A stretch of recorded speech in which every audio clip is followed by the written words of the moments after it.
요즘 이재명 대통령의 행보를 보면 정말 속이 다 시원합니다.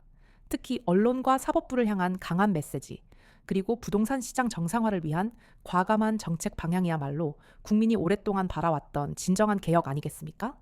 윤석열 전 대통령의 비상계엄과 탄핵 사태를 겪으면서 우리 사회가 얼마나 공정과 상식의 회복을 갈망했는지 잊어서는 안 됩니다. 그걸 개혁이라고 부르십니까? 저는 폭주로 보입니다. 대통령의 거친 언행과 일방적인 정책 추진은 국민을 통합하기는커녕 오히려 분열시키고 있습니다. 마치 조폭을 연상시키는 언사로 야당과 언론을 겁박하는 것이 정상적인 국정 운영입니까?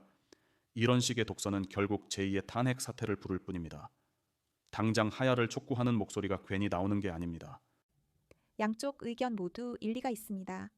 분명 사법부에 대한 국민적 불신이 높고 김건희 여사 1심 판결 이후 법왜곡죄 제정 요구가 나오는 등 개혁의 필요성에는 공감대가 형성되어 있습니다.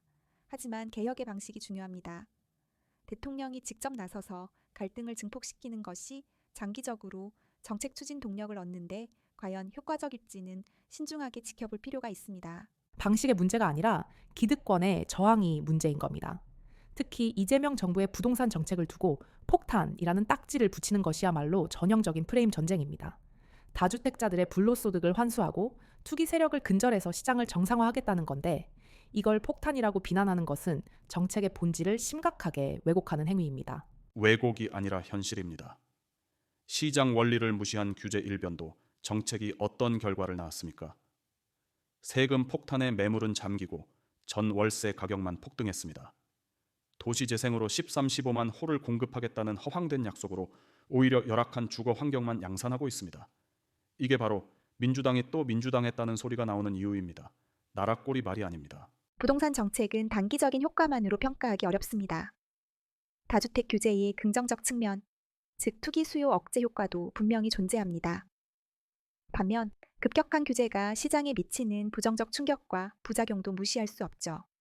중요한 것은 정책의 일관성과 예측 가능성입니다.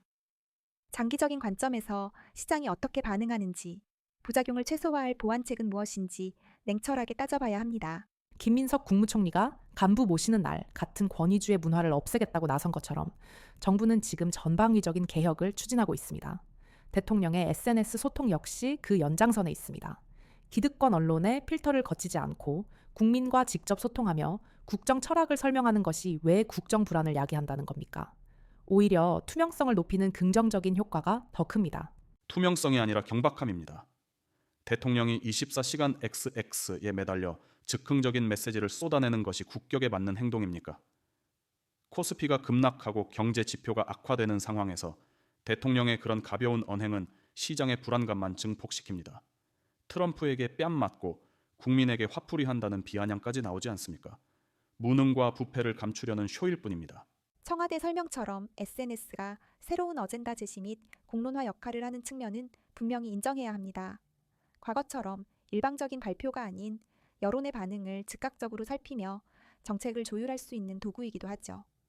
다만 발언의 수위와 정제되지 않은 표현이 가져올 외교적, 경제적 파장을 고려한 신중함이 필요합니다. 리더의 말은 그 무게가 다르기 때문입니다. 결국 핵심은 변화에 대한 두려움과 저항입니다. 지금은 좌고우면할 때가 아니라 국민이 부여한 힘으로 낡은 관행과 제도를 혁파하고 미래로 나아가야 할 때입니다. 이재명 정부의 개혁은 성공할 것이고 또 성공해야만 합니다. 미래가 아니라 퇴보입니다. 독선과 분열의 정치, 실패한 경제 정책으로 국정은 파탄나고 있습니다. 국민의힘이 장동혁 대표를 중심으로 쇄신하고 있지만 오세훈 시장의 우려처럼 이대로 가다간 지방선거는 필패입니다. 국정 기조의 전면적인 전환만이 대한민국을 살리는 길입니다. 격한 대립과 구호보다는 실질적인 성과로 평가받는 정치가 필요합니다. 한국거래소가 주가 조작을 막기 위해 AI 탐지 시스템을 가동하는 것처럼 문제 해결을 위한 실용적 접근이 중요합니다. 정책의 긍정적, 부정적 측면을 모두 고려하며 끊임없이 보완해 나가는 지혜가 절실한 시점입니다.